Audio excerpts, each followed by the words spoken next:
사랑하는 형제자매 여러분, 그리고 진리를 찾는 모든 분들께 오늘 우리는 급변하는 현대사회 속에서 점차 희미해져가는 한 가지 중요한 가치에 대해 깊이 성찰하는 시간을 갖고자 합니다. 그것은 바로 진정한 어른, 그리고 성숙한 남성성에 대한 이야기입니다. 이 이야기가 여러분의 마음에 울림을 준다면 잠시 시간을 내어 이 메시지가 필요한 다른 이들에게 공유해 주십시오. 여러분의 구독과 좋아요는 저희가 계속해서 이처럼 의미 있는 콘텐츠를 만드는 데 큰 힘이 됩니다. 이 나눔을 통해 하나님의 은혜가 더 널리 퍼져나가기를 소망하며 들으시는 모든 분들의 삶에 평안과 축복이 가득하기를 기도합니다. 이제 경건한 마음으로 함께 기도하며 시작하겠습니다. 아버지 하나님, 거룩하신 당신의 이름 앞에 나아갑니다. 당신의 아들, 우리 주 예수 그리스도의 이름으로 기도합니다. 아버지, 당신의 살아있는 말씀과 성령의 능력을 통해 오늘 이 말씀을 듣는 모든 이들이 도움을 얻게 하옵소서. 그들이 그리스도 안에서 자라나고 인격의 온전함을 이루며 당신께서 창조하신 질서에 따라 성숙해지게 하옵소서. 당신께서 그들에게 허락하신 자리를 온전히 감당하게 하여 주시옵소서. 이 모든 것을 예수님의 이름으로 기도합니다. 아멘. 자, 이제 성경을 가지고 계시다면 잠언 13장을 펴주시기 바랍니다. 잠언 13장 20절 말씀입니다. 지혜로운 자와 동행하면 지혜를 얻고 미련한 자와 사귀면 해를 받느니라. 저는 여러분이 이 말씀 속에서 한 가지 중요한 패턴을 발견하기를 바랍니다. 잠언 전체를 통해 우리는 비슷한 의미를 가진 여러 단어들을 마주하게 됩니다. 미련한 자, 어수룩한 자, 단순한 자, 그리고 젊은이. 이 단어들은 종종 같은 사람을 가리키는 것처럼 사용됩니다. 이것이 우리가 직면해야 할 조금은 불편할 수 있는 진실입니다. 성경은 기본적으로 당신이 젊다면 지혜가 부족하다고 가정합니다. 왜 그럴까요? 지혜는 우리가 태어날 때부터 가지고 나오는 것이 아니기 때문입니다. 오히려 우리는 그 정반대의 것을 가지고 태어납니다. 성경은 미련한 것이 아이의 마음에 얽혀 있다고 가르칩니다. 젊다는 것, 청춘이라는 시기에는 필연적으로 미련함, 즉 지혜의 부재, 어떻게 행동해야 할지 모르는 미숙함이 동반된다는 것을 알아야 합니다.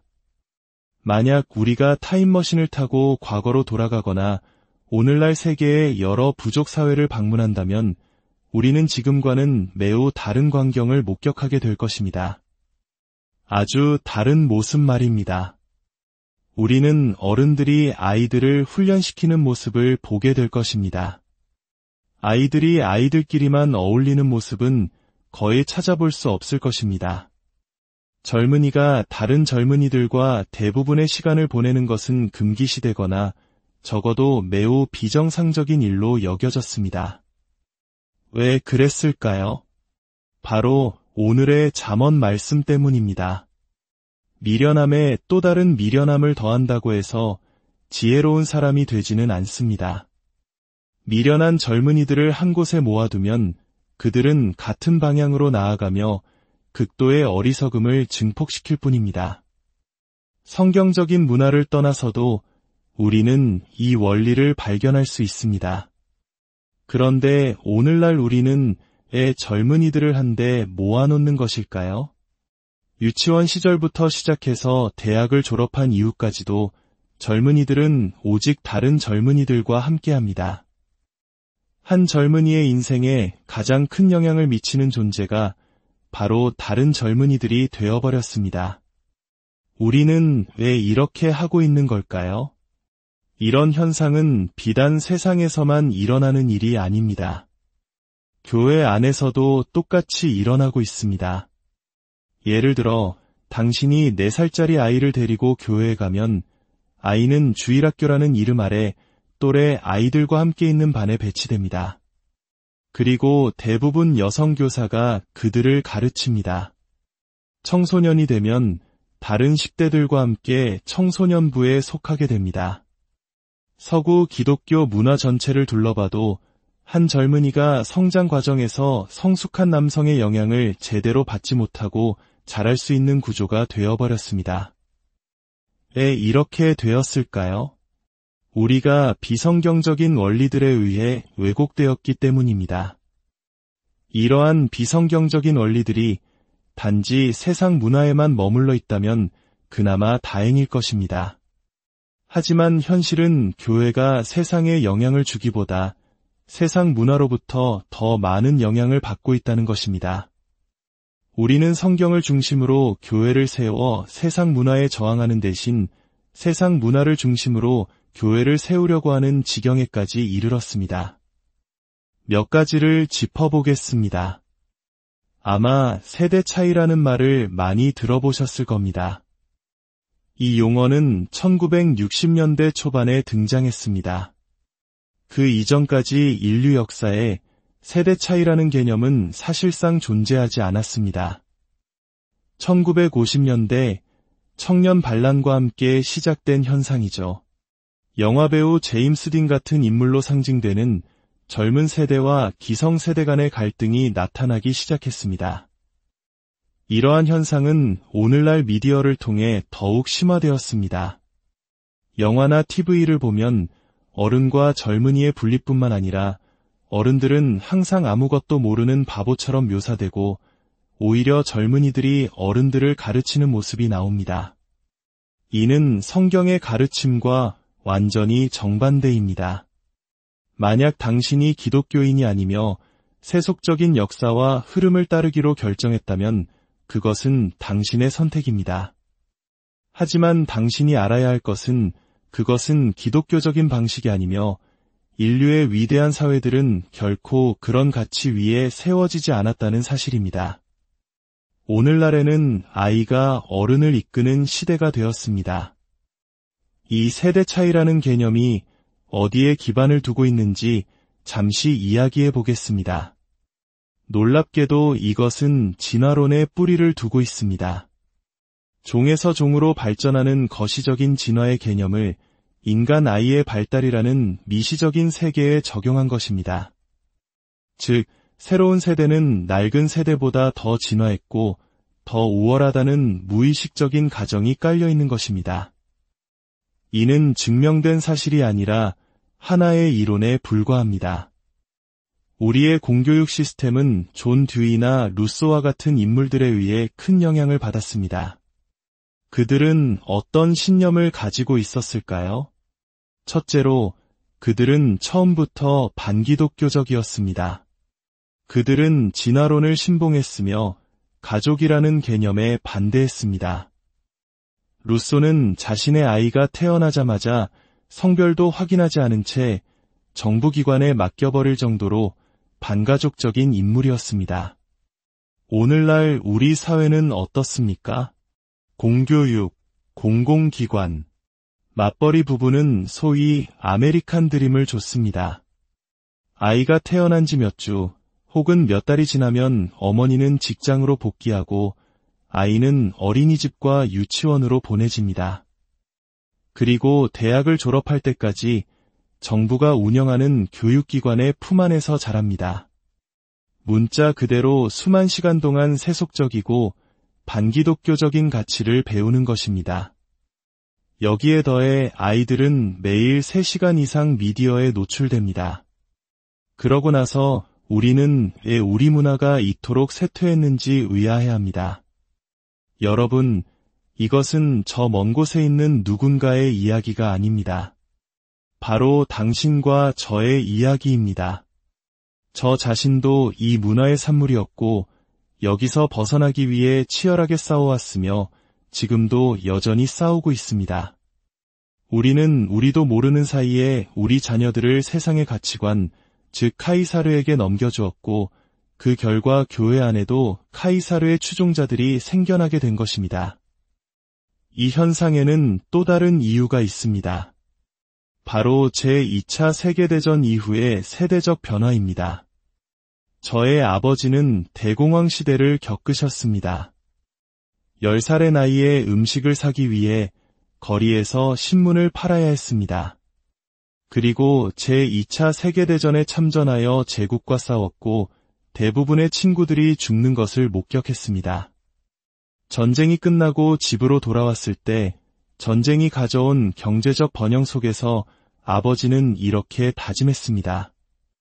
나는 내 아이들에게 내가 결코 갖지 못했던 것들을 물려주겠다. 이 다짐이 바로 우리 한국의 부모님 세대가 가졌던 마음과 너무나도 닮아있지 않습니까? 한국전쟁이 잿더미와 지독한 가난을 겪으신 우리 부모님 세대는 나의 가난을 자식에게만은 물려주지 않겠다는 일념으로 밤낮없이 일하셨습니다. 자녀들에게 그들이 누리지 못했던 풍요를 안겨주기 위해 모든 것을 희생하셨습니다. 그 결과 우리는 물질적인 풍요를 얻었지만 동시에 아버지를 잃었습니다. 아버지는 가족을 위해 돈을 버느라 늘 바쁘셨고 어머니들 또한 공장과 일터로 나가야 했습니다. 전쟁이 끝난 후에도 어머니들은 가정으로 온전히 돌아오지 못했습니다. 결과적으로 우리는 어떻게 되었습니까? 반기독교적인 공교육기관의 손에 양육되었습니다. 우리는 지혜로운 어른들과 함께 시간을 보내지 못했습니다. 아주 어릴 때부터 미련한 또래 집단에 던져졌고 우리와 똑같은 나이의 아이들을 역할 모델로 삼으며 자랐습니다. 그 결과 30이 넘은 남자들이 모여서 하는 일이란 고작 비디오 게임이나 판타지 스포츠 게임에 몰두하는 것이 되었습니다. 우리는 진정한 남성성을 잃어버렸습니다. 여러분 대부분은 자신의 아버지와 함께 보낸 시간보다 같은 또래의 친구들과 보낸 시간이 훨씬 더 많을 것입니다. 공교육 시스템에 몇 년만 들어가도 어느새 부모님이나 형제자매는 귀찮은 존재가 되어버립니다. 집은 단지 밥 먹고 잠자는 곳일 뿐 항상 친구들과 함께 있기를 원합니다. 그리고 20대가 되어서도 마찬가지입니다. 그저 친구들과 어울리는 것이 전부입니다. 가정은 사람들이 잠시 들러 밥을 먹고 각자의 방으로 들어가 잠을 자거나 비디오 게임을 하며 가족의 나머지 구성원들과 단절된 채 지내는 콘도미니엄처럼 변해버렸습니다. 우리가 목격하고 있는 것은 문자 그대로 우리 문명의 파괴입니다. 제가 대학에서 정치학을 공부할 때 배운 것이 있습니다. 사회가 존재하기 위해 반드시 필요한 몇 가지 핵심 기관이 있다는 것입니다. 그리고 만약 당신이 그 사회를 파괴하고 싶다면 그 기관들을 제거하기만 하면 됩니다. 그중 가장 중요한 기관 중 하나가 바로 가족입니다. 가족을 파괴하면 사회는 무너집니다. 성경은 부모가 자녀의 삶에 가장 큰 영향을 미치는 존재가 되어야 한다고 말합니다. 또한 교회 안에서는 장로들이 각 성도를 돌봐야 한다고 가르칩니다. 장로는 디모데전서 3장과 디도서 1장에 명시된 자격을 갖춘 성숙한 하나님의 사람들입니다. 바로 남자들입니다. 하지만 여러분 대부분은 그런 성숙한 남성 장로와 제대로 된 교제를 나눠본 적이 없을 것입니다. 주일학교에 갔지만 장로는 없었고 청년부에 갔지만 그곳에는 당신보다 나이가 조금 많고 머리에 젤을 바르고 성격은 좋지만 아는 것은 별로 없는 젊은 리더가 있었을 뿐입니다. 가정에서 가장 중요한 영향력은 아버지로부터 나와야 했지만 우리는 그것을 빼앗겼습니다. 교회에서 가장 중요한 영향력은 장로들로부터 나와야 했지만 우리는 그들을 본 적조차 없습니다. 남성성은 가르침을 통해 그리고 모방을 통해 배우는 것입니다. 하지만 우리의 삶에서 진정한 남자 어른들은 모두 제거되었습니다. 아마 여러분 중 일부에게 인생에서 가장 기억에 남는 남자는 학교 운동부 코치였을지도 모릅니다. 그가 유일하게 당신의 삶에서 남성적인 권위를 보여준 사람이었기 때문입니다. 슬픈 현실은 우리가 다시 교회로 돌아가도 이 악순환은 계속될 것이라는 점입니다. 거대한 변화가 일어나지 않는 한 말입니다. 우리는 서구 사회에서 남성들을 잃어버렸습니다. 최근 한 시사 잡지에서는 미국에 더 이상 남자가 없다는 기사를 실었습니다. 이것은 사회적 위기입니다. 여러분, 이것은 여러분의 잘못만은 아닐 수 있습니다. 많은 사람들이 무지 때문에 그들의 삶이 마땅히 되어야 할 모습이 되지 못했습니다. 진정한 남성성, 이것이 오늘 우리가 이야기해야 할 주제입니다.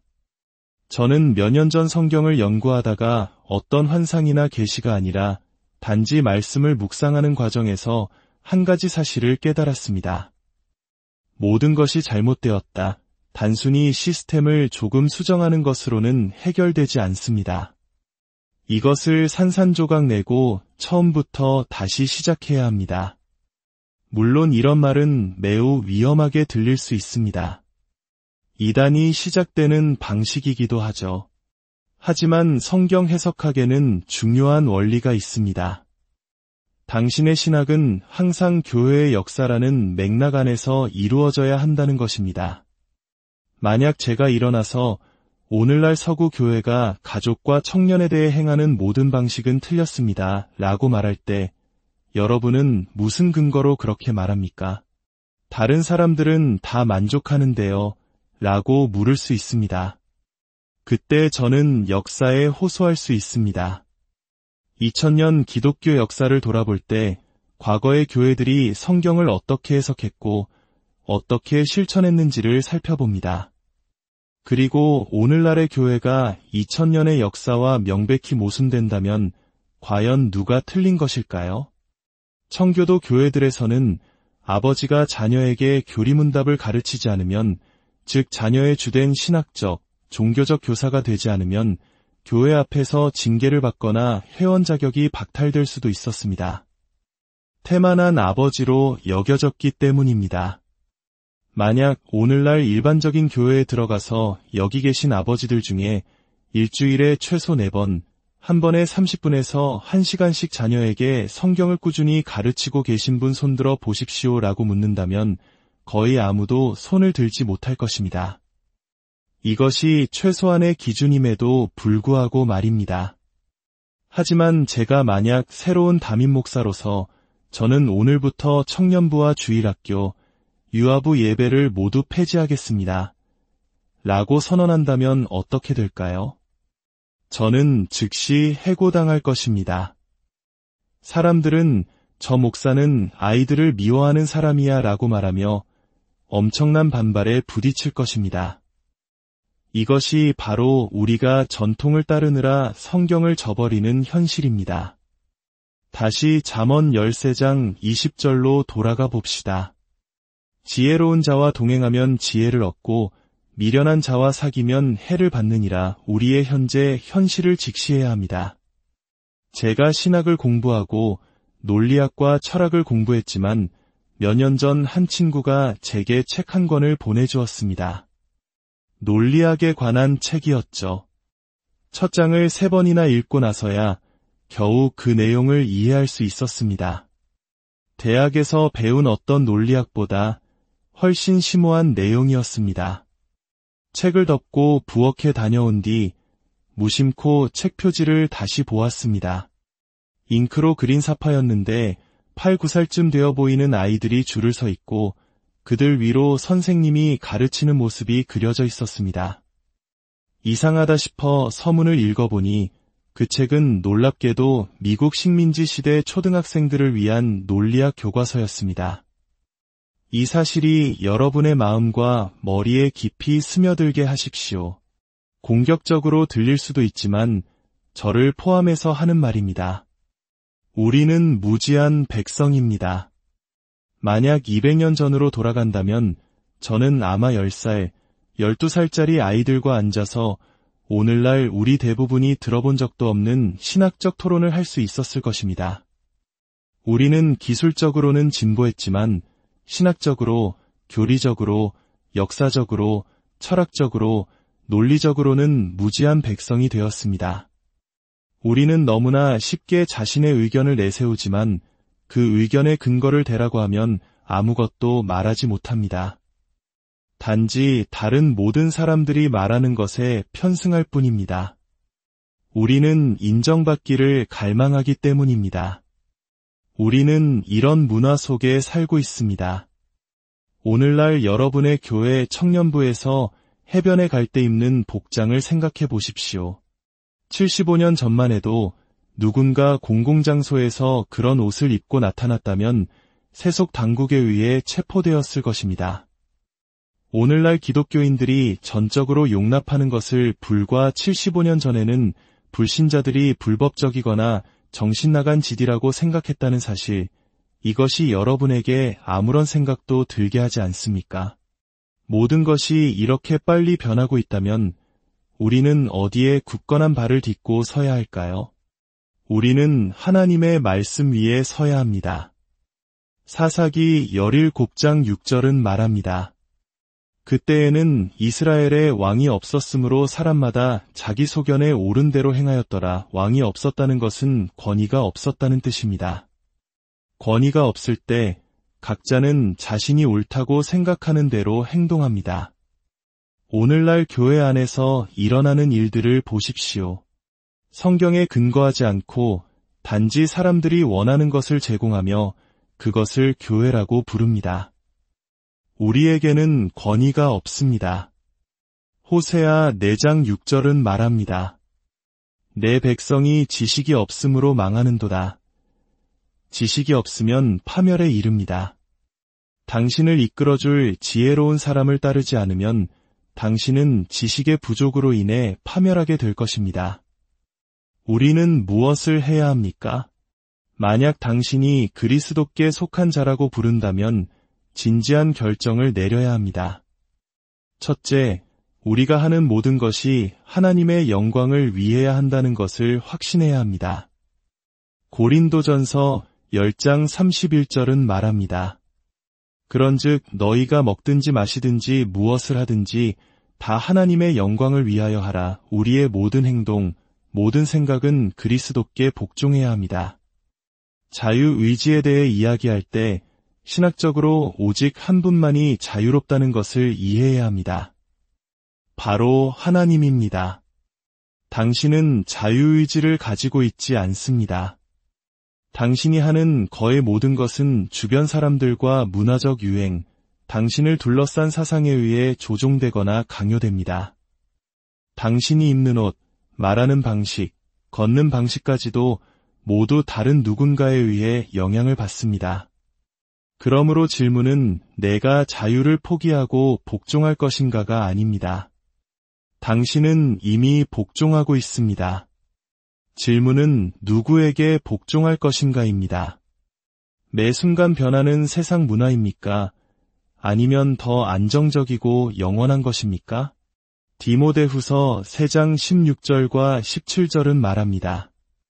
모든 성경은 하나님의 감동으로 된 것으로 교훈과 책망과 바르게 함과 의로 교육하기에 유익하니 이는 하나님의 사람으로 온전하게 하며 모든 선한 일을 행할 능력을 갖추게 하려 함이라. 우리가 하나님의 사람이 되는데 필요한 모든 것은 성경 안에 있습니다. 우리가 말씀을 암송하고 말씀으로 우리의 마음을 새롭게 할 때 성경은 우리를 가르치고 책망하고 훈련하고 교정할 것입니다. 하지만 하루 16시간을 세상 속에서 보내고 고작 15분 경건의 시간을 갖는 것으로는 세상을 바꿀 수 없습니다. 세상에 동화될 뿐입니다. 이 문화의 중력에서 벗어나기 위해서는 엄청난 힘이 필요합니다. 15분의 경건의 시간 이상의 것이 필요합니다. 젊은이들이여, 제 말을 들으십시오. 언젠가 당신은 한 여성의 삶에 그리고 자녀들의 삶의 선한 쪽이든 파괴적인 쪽이든 절대적인 영향을 미치게 될 것입니다. 당신은 이 사실을 깨달아야 합니다. 이제 성경적인 아버지는 어떠해야 하는지 살펴보겠습니다. 이것은 미래의 당신의 모습이어야 합니다. 첫째, 아버지로서, 남편으로서, 남자로서 저의 첫 번째 책임은 성경을 아는 것입니다. 잠언 29장 18절은 말합니다. 묵시가 없으면 백성이 방자히 행하거니와 율법을 지키는 자는 복이 있느니라. 여기서 묵시는 하나님의 율법에 대한 비전, 즉 말씀을 아는 것입니다. 아버지의 첫 번째 책임은 하나님의 법을 아는 것입니다. 둘째, 성경적인 모범이 되기 위해 힘써야 합니다. 바울은 고린도전서에서 내가 그리스도를 본받는 자가 된 것 같이 너희는 나를 본받는 자가 되라고 말했습니다. 주변 사람들이 본받을 수 있는 온전한 인격의 사람이 되는 것은 값비싼 대가를 치릅니다. 세상은 당신에게 모든 것을 제공하겠다고 유혹할 것이며 당신은 어려운 결정을 내려야 할 것입니다. 돈을 2배로 더 주는 직장 제안을 거절한 한 남자의 이야기가 있습니다. 그는 내 가족은 돈이 더 필요한 게 아닙니다. 내 아내는 남편이 필요하고 내 아이들은 아버지가 필요합니다. 라고 말했습니다. 어려운 결정이지만 이것이 성경적인 남자의 모습입니다. 셋째, 성경적으로 사랑하고 가르치고 다스리기 위해 노력해야 합니다. 이것이 바로 여러분이 아버지로부터 받았어야 할 모습입니다. 하나님은 아브라함에 대해 창세기 18장 19절에서 이렇게 말씀하셨습니다. 내가 그로 그 자식과 권속에게 명하여 여호와의 도를 지켜 의와 공도를 행하게 하려고 그를 택하였나니 그의 삶 전체는 주님을 위한 경건한 유산을 키우는 데 있었습니다. 신명기 6장 5절부터 9절은 아버지의 책임을 명확히 보여줍니다. 너는 마음을 다하고 뜻을 다하고 힘을 다하여 내 하나님 여호와를 사랑하라. 내 자녀에게 부지런히 가르치며 집에 앉았을 때에든지 길을 갈 때에든지 누워있을 때에든지 일어날 때에든지 이 말씀을 강론할 것이며 이것은 단순히 원칙을 가르치는 것이 아닙니다. 당신의 가르침과 삶의 모범을 통해 당신의 자녀들이 진정한 남자가 어떻게 마음과 뜻과 힘을 다해 하나님을 사랑하는지를 보게 하는 것입니다. 당신의 미래 아내는 영적으로 아무리 성숙한 사람일지라도 혼자서는 하나님이 의도하신 모든 것이 될 수 없습니다. 당신이 그녀의 삶에서 마땅히 있어야 할 자리를 차지하고 그녀를 사랑으로 이끌어줄 때 비로소 그녀는 온전해질 수 있습니다. 에베소서 6장 4절은 말합니다. 또 아비들아 너희 자녀를 노엽게 하지 말고 오직 주의 교훈과 훈계로 양육하라. 이 명령은 주일학교 교사나 청년부 리더에게 주어진 것이 아닙니다. 아버지의 주된 책임입니다. 남자로서 저의 첫 번째 책임은 그리스도를 아는 것이고 그 다음은 아내, 그 다음은 자녀, 그 다음이 사역입니다. 이것이 성경적인 순서입니다. 성경적인 삶을 살고자 한다면 당신은 직장에서 열심히 일하고 오후 5시에 완전히 지쳐서 집에 돌아왔을 때 당신의 진짜 일이 이제 막 시작되었음을 깨달아야 합니다. 밤 10시나 11시에 잠자리에 들 때까지 당신의 삶을 가족에게 헌신해야 합니다. TV를 보거나 친구들과 어울려 노는 것이 아닙니다. 당신의 삶을 아내와 자녀에게 바치고 피곤한 몸으로 잠자리에 들었다가 다음날 일어나 똑같은 일을 반복하는 것, 이것이 그리스도인의 삶입니다. 이제 마지막으로 에베소서 6장 1절에서 3절을 깊이 살펴보겠습니다. 자녀들아 주 안에서 너희 부모에게 순종하라. 이것이 옳으니라. 이것은 당신의 부모님이 변덕으로 명령하는 것에 복종하라는 뜻이 아닙니다. 아버지 역시 하나님의 권위 아래 있으며 그 권위를 자녀와 공유한다는 것을 의미합니다. 내 아버지와 어머니를 공경하라. 공경한다는 것은 그들을 매우 귀하게 가치 있게 여긴다는 뜻입니다. 당신의 아버지가 불신자이거나 문제가 있을 수 있습니다. 하지만 그럼에도 불구하고 당신은 가능한 한 그리고 할 수 있는 한글을 공경하기 위해 노력해야 합니다.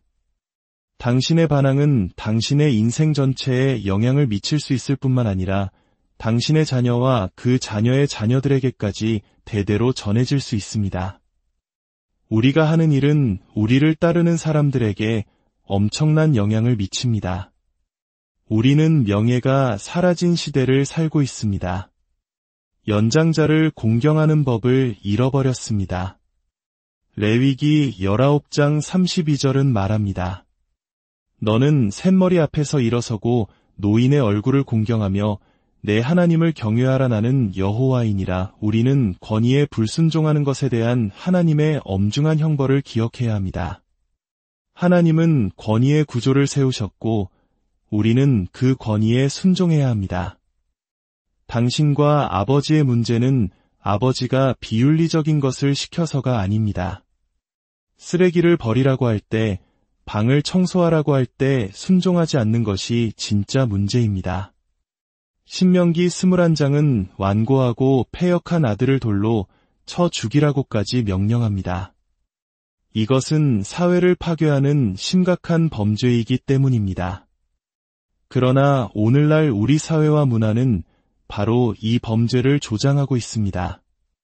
여러분, 우리는 끔찍한 위기 속에서 위대한 인물이 탄생하는 시대에 살고 있습니다. 당신이 정상에 오를 수 있는 시대입니다. 당신 자신을 위해, 오락을 위해, 지금 당장 최고의 삶을 누리기 위해 살지 않기로 결정할 수 있습니다. 당신은 영혼을 위해, 당신 자신보다 훨씬 더 위대한 것을 위해, 민족을 구하고 나라를 구하기 위해 살 수 있습니다. 제 아들이 어렸을 때 제가 늘 낯선 곳으로 여행하는 것을 보고 물었습니다. 아빠, 뭐 하세요? 저는 대답했습니다. 나는 용과 싸운단다. 아들아, 지금 전쟁이 벌어지고 있단다. 상상할 수 있는 것보다 더 끔찍한 용이 있지. 매일 수십만 명의 사람들이 죽어가고 나라가 무너지고 가정이 해체되고 아이들이 굶어 죽고 있단다. 이 모든 것이 저 용 때문이야. 나는 저 용과 싸우기 위해 내 인생을 바쳤단다. 여러분, 당신은 당신의 인생을 걸고 무엇을 할 것인지 결정해야 합니다. 이것은 매우 중요한 문제입니다. 함께 기도하겠습니다. 아버지 하나님, 이 시간을 주심에 감사드립니다. 이 자리에 있는 또한 이 말씀을 듣고 있는 젊은이들을 위해 기도합니다. 주님, 그들을 강하게 하시고 축복하여 주시옵소서. 그들이 진리를 깨닫고 그 진리에 순종하는 삶을 살게 하여 주시옵소서. 이 말씀을 전하는 저보다 훨씬 더 일찍 깨달아 그들의 삶을 낭비하지 않고 예수 그리스도의 형상을 닮은 진정한 남자로 성장하게 하여 주시옵소서.